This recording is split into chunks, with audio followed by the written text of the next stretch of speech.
Hello everyone, I'm Divya, your math facilitator, and I'm back with a very important news. So, మీరు ఇక్కడ screen మీద చూస్తున్నారు centre scraps no detention policy for class 5 to 8 students who fail year end exams. So మనకి right to education act ఎప్పుడైతే వచ్చిందో so దాని నుంచి మనకి నో డిటెన్షన్ పాలసీ అనేది ఒకటి అమల్లో ఉంది. సో ఇప్పుడు మీరు చూస్తుంటే పిల్లలు ఎవరైనా ఒకటి రెండు సబ్జెక్ట్స్ ఫెయిల్ అయిన పిల్లలు ఉంటే కూడా ఒకవేళ యాన్యువల్ ఎగ్జామ్స్ లో SA2 ఎగ్జామ్స్ అంటాం కదా, సో సమ్మేటివ్ 2 ఎగ్జామ్స్ లో యాన్యువల్ ఎగ్జామ్స్ లో ఫెయిల్ అయిన పిల్లల్ని కూడా మనం నెక్స్ట్ క్లాస్ కి ప్రమోట్ చేసేస్తున్నాం. ఓకే, కొన్ని స్కూల్స్ ఏదో చిన్న టెస్ట్ పెట్టుకొని, కొన్ని స్కూల్స్ డైరెక్ట్ గా ఏదేమైనా కూడా ప్రమోషన్ అనేది జరుగుతుంది. ఓకే, కానీ ఇప్పుడు ఇవాళ తీసుకున్న డెసిషన్ ఏంటి అంటే ఆ ప్రమోషన్ టు నెక్స్ట్ క్లాస్ అనేది ఇంకా జరగదు. సో పిల్లలు ఖచ్చితంగా ఆ ఇయర్ ఎండ్ లో కండక్ట్ చేసే ICT ఎగ్జామ్స్ అనేది పాస్ అవ్వాల్సిందే. ఓకేనా? సో ఇది చాలా చాలా చాలా పెద్ద డెసిషన్ అండి. ఎందుకు అంటే ఇదిగోండి, నేను ఫస్ట్ ఆ డెసిషన్ ఏంటో చెప్తాను అండ్ దాని నుంచి వచ్చే మన ఇంప్లికేషన్స్ ఏంటి, సో దానివల్ల వచ్చే రిజల్ట్ ఏంటి, ఇది మంచిదా చెడా రెండు మాట్లాడుకుందాం. ఓకే, సో ఇక్కడ చూడండి, the centre has scrap no detention policy for classes 5 to 8. So earlier ఈ క్లాసెస్ 5 to 8 చిల్డ్రన్ కూడా ఎవరైనా ఫెయిల్ అయిన వాళ్ళు ఉన్నా కూడా స్కూల్ కి వాళ్ళని రిపీట్ చేయమని అడిగే రైట్ ఏం లేదు. సో వాళ్ళని కంపల్సరీ నెక్స్ట్ ఇయర్ కి ప్రమోట్ చేయాల్సిందే, అలా ఉండేది రూల్. కానీ ఇప్పుడు the centre has scrapped it అంటే ఇక మీద ఈ నో డిటెన్షన్ పాలసీ అనేది తీసేసామన్నమాట. ఓకే, ఏ క్లాసెస్ కి 5 to 8 క్లాసెస్ అంటే 4th వరకు ప్రైమరీ లెవెల్ కాబట్టి సో అక్కడ వరకు వదిలేసి ప్రస్తుతానికి 5th to 8th ఎక్కడైతే మన బేసిక్స్ ఫౌండేషన్స్ చాలా క్లియర్ గా ఉండాలో పిల్లలకి ఆ క్లాసెస్ ని బాగా ఫోకస్ చేస్తున్నారు. సో ఇది ఒక బ్రిడ్జ్ లాగా, మీకు హైయర్ క్లాసెస్ కి వెళ్ళడానికి 5 to 8 అనేది ఒక బ్రిడ్జ్ లాగా. సో ఈ బ్రిడ్జ్ ప్రాపర్ గా ఉండాలి పిల్లలకి. సో ఈ డెసిషన్ చాలా మంచిది నా ఉద్దేశంలో. This means the students are not able to clear the year and exams will be marked as fail. ఏదైనా ఒక్క సబ్జెక్ట్ లో ఫెయిల్ అయినా కూడా ఆ పిల్లల్ని ఫెయిల్ అనే మార్క్ చేస్తారు అండ్ ఆ పిల్లలు they have to retake the exams. Okay, so exams మళ్ళీ కండక్ట్ చేస్తారు, సో వాళ్ళ ఎగ్జామ్స్ మళ్ళీ రాయాల్సి వస్తుంది. Okay, so the fail students will be able to take the annual exams again with in 2 months. Okay, next 2 months వాళ్ళు prepare అయిపోయి 2 months తర్వాత వాళ్ళ ఎగ్జామ్ తీసుకోవడానికి ఆప్షన్ ఉంది. కానీ ఒకవేళ however if they fail again they will not be promoted. ఇది బాగా గుర్తుపెట్టుకోండి, మళ్ళీ ఫెయిల్ అయితే ఆ 2 months తర్వాత they are not promoted to the next class and they will have to repeat the year. So ఆ ఇయర్ సపోజ్ 4th నుంచి 5th కి వెళ్ళాలి, 4th క్లాస్ యాన్యువల్ ఎగ్జామ్స్ రాశారు. ఓకే, కానీ క్లియర్ చేయలేకపోయారు, సో వాళ్ళు క్లాస్ రిపీట్ చేయాల్సి ఉంటుంది. ఓకే, యాక్చువల్లీ ఇక్కడ క్లాస్ 5th నుంచి స్టార్ట్ అవుతుంది, సో 5th నుంచి 6th కి వెళ్తున్నారు. ఓకే, కానీ క్లియర్ చేయలేదు exam, 5th class exam, so మళ్ళీ 5th క్లాస్ రిపీట్ చేయాల్సి ఉంటుంది.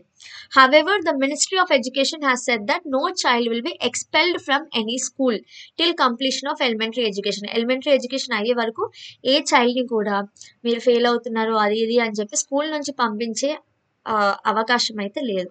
ఓకే, ఆ హక్కు ఏ స్కూల్ కి లేదు.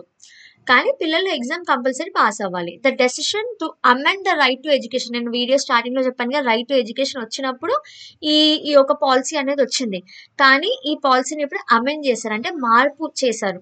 ఓకే, సో ఆ మార్పు ఏంటి, ఎందుకు చేశాము అంటే ఒక better learning outcome among the children కోసం ఈ మార్పు అనేది జరిగింది. బెటర్ లెర్నింగ్ అవుట్కమ్ అంటే ఏంటి మరి, to improve the learning outcome అంటే, సో ఇక్కడ నేను ఇప్పుడు మీకు కొన్ని పాయింట్స్ చెప్పాలనుకుంటున్నాను. యాజ్ ఎ టీచర్ ఇప్పుడు మేము కూడా స్కూల్స్ లో చూస్తున్నప్పుడు పిల్లలు చాలా ఇండిసిప్లిన్ గా అవుతున్నారు. ఎలా అయినా మేము నెక్స్ట్ క్లాస్ కి వెళ్ళిపోతాము, ఎలా అయినా మేము పాస్ అయిపోతాము, ఎలా అయినా మాకు మార్క్స్ వచ్చేస్తాయి అన్న ఒక యాటిట్యూడ్ తెలియకుండానే పిల్లల్లో బిల్డ్ అయింది. ఇది నేను డైరెక్ట్ గా చెప్తున్నా, కొంతమంది ఎక్స్పీరియన్స్ చేసి ఉంటారు, కొంతమంది దాన్ని ఇంకా రియలైజ్ అవ్వకపోయి ఉండొచ్చు. కానీ ఇప్పుడు నేను చెప్తున్నాను కదా, ఒకసారి ఆలోచించండి. ఈ యాటిట్యూడ్ డెఫినెట్ గా పిల్లల్లో ఎక్కువగా ఉంటుంది. ఒక టేక్ ఇట్ ఈజీ పాలసీ అప్పట్లో, ఇంతకు ముందు ఈ నో డిటెన్షన్ పాలసీ లేని పీరియడ్ లో పిల్లలు ఎగ్జామ్ లో ఫెయిల్ అవుతారన్న భయానికైనా కొంచెం చదవడం కానీ మాట వినడం కానీ చేసేవాళ్ళు. ఇప్పుడు మా దగ్గరకు వచ్చే కేసెస్ లో కూడా చాలా మంది పేరెంట్స్ చెప్పే కంప్లైంట్, మా పిల్లలు మా మాట వినట్లేదు, స్కూల్లో పిల్లలు మాట వినట్లేదు. ఎందుకు మాట వినట్లేదు?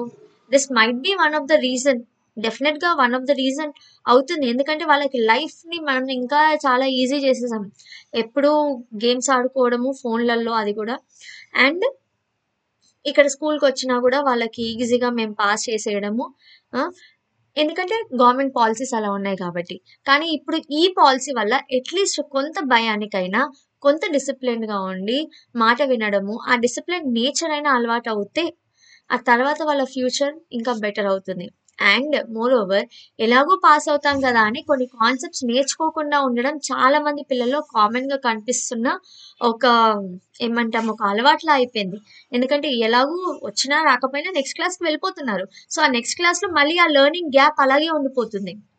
అలా కాకుండా ఇప్పుడు ఈ రూల్ వల్ల డెఫినిట్‌గా ఒక పీరియడ్, ఒక ఇయర్‌లో, ఒక అకాడమిక్ ఇయర్‌లో చదవాల్సిన సిలబస్ వాళ్ళకి వచ్చినప్పుడు డెఫినిట్‌గా నెక్స్ట్ ఇయర్ ఈజీ అవుతుంది వాళ్ళకి. ఎందుకంటే మనం ఇక్కడ పుష్ చేయట్లే పిల్లల్ని నెక్స్ట్ క్లాస్‌కి. వాళ్ళది కంప్లీట్ చేస్తేనే నెక్స్ట్ క్లాస్‌కి వెళ్తారు. సో, డెఫినిట్‌గా వాళ్ళది కంప్లీట్ చేయడానికి ట్రై చేస్తారు. సో, వాళ్ళ లెర్నింగ్ ఔట్‌కమ్ అనేది ఎన్హాన్స్ అవ్వడానికి 100% ఛాన్స్ ఉంది. అండ్ ఇక్కడ నేననుకుంటున్నది ఈ ఈ రూల్ అనేది ఏదైతే నో డిటెన్షన్ పాలిసీని స్క్రాప్ చేయడం అనేది డెఫినిట్‌గా అందరికీ టీచర్స్‌కి గాని, పేరెంట్స్‌కి గాని, పిల్లలకి గాని యూజ్‌ఫుల్ అయ్యే ఒక పాలిసీ. ఎందుకంటే ఇప్పుడు fifth, sixth, seventh, eighth, ninth ఎక్కడ ఫెయిల్ చేయం. డైరెక్ట్ 10థ్ క్లాస్ బోర్డ్ ఎగ్జామ్ రాయమంటాము. ఇది చాలా ఇంపార్టెంట్ అంటాము. అక్కడ చాలా స్ట్రెస్ ఇచ్చేస్తాం. అక్కడ ఫెయిల్ అవుతారంటాము. సో, వాళ్ళకి కూడా చాలా స్ట్రెస్‌ఫుల్ ఉంటది సిట్యుయేషన్. మీరు ఇన్ని ఇయర్స్ మీకు నచ్చినట్టు వాళ్ళని ఒక కంఫర్ట్ జోన్‌లో ఉంచేసి పిల్లల్ని, సడెన్‌గా మీరు వెళ్ళిపోయి అన్నీ రాసేయాలి, మీకు అన్నీ వచ్చేయాలి అంటే వాళ్ళు మాత్రం ఎక్కడి నుంచి చదువుతారు? అలా కాకుండా ఎవ్రీ ఇయర్ ఇది మీ రెస్పాన్సిబిలిటీ. యాస్ ఎ చైల్డ్ మీ రెస్పాన్సిబిలిటీ చదవడం. సో, మీరు చదవాలి అన్న కాన్సెప్ట్ మనం క్లియర్‌గా వాళ్ళకి చెప్పగలిగితే, సో, 10థ్ క్లాస్ గూడా వాళ్ళకి ఈజీ అవుతుంది. ఇన్ని ఇయర్స్ వదిలేసి వాడు చదివినా, చదవకపోయినా నా ఎక్స్‌పీరియన్స్‌లో కొంతమంది పిల్లలు 5, 6 సబ్జెక్ట్స్ ఫెయిల్ అయిన పిల్లల్ని గూడా నెక్స్ట్ క్లాస్‌కి పంపిస్తున్నాం. వాడికి ఈ క్లాస్‌లో సిలబసే రానప్పుడు నెక్స్ట్ క్లాస్‌లో దాని కంటిన్యూషన్ సిలబస్ ఎలా చదువుతాడు? సో, ఇట్లాంటి చాలా కేసెస్ ఫేస్ చేశాం కాబట్టి లైవ్‌గా అందరి పిల్లలు అని చెప్పట్లేదు. కానీ కొంతమంది పిల్లలు డెఫినెట్‌గా ఉన్నారు. మెజారిటీ అని చెప్పొచ్చు. సో, వాళ్ళు నెక్స్ట్ క్లాస్‌కెళ్ళినప్పుడు వాళ్ళకి ఇంకా డిఫికల్ట్ అనిపిస్తది. ఆ డిఫికల్టీ లెవెల్ ఎవ్రీ క్లాస్ పెరుగుతూనే ఉంటుంది. అండ్ వాడి లెర్నింగ్ గ్యాప్ గూడా ఎవ్రీ ఇయర్ పెరుగుతూనే ఉంటుంది. ఎందుకంటే వాడికి ఆల్రెడీ బ్యాక్‌లాగ్స్ ఉన్నాయి. మనం సడెన్‌గా 10థ్ క్లాస్‌లో ఏసేసి వాడికి రావట్లేదు, వాడు చెయ్యట్లేదు, వాడు చదవట్లేదు అని నెక్స్ట్ ఇంటర్మీడియేట్ 10థ్ ఎలాగోలా పాస్ అయిపోయాడు సరే. ఇంటర్మీడియేట్‌లో ఏసి వీడు ఈ ర్యాంక్ కొట్టాలి, ఆ ర్యాంక్ కొట్టాలి అంటే వాళ్ళకి స్ట్రెస్ ఎంతుంటుంది? So, and ultimately suicides and all నౌడేస్ మనం చాలా ఎక్కువ చూస్తున్నాం. వాట్ ఐ ఫీల్ ఇస్ మనం ఇక్కడంతా లీజర్‌గా వదిలేసి సడెన్‌గా ఒకటేసారి స్ట్రెస్ ఎక్కువ పెట్టడం వల్ల గూడా ఇది జరుగుతుండొచ్చు. So, every student responsibility is to study. So, ఈ చిన్న క్లాసెస్ నుంచి ఇన్‌స్టిల్ చేస్తే వాళ్ళకి గూడా ఒక మైండ్‌సెట్ ప్రిపేర్ అయిపోయి ఉంటుంది. వాళ్ళ లెర్నింగ్ ఔట్‌కమ్స్ ఇంప్రూవ్ అవుతాయి. ఏ క్లాస్‌లో సిలబస్ ఆ క్లాస్‌లో నేర్చుకుంటారు. నెక్స్ట్ క్లాస్‌కి హ్యాపీగా వెళ్తారు. ఇది జరగడం నేనైతే చాలా హ్యాపీగా ఉన్నాను. And I'm very much accepting and inviting this decision.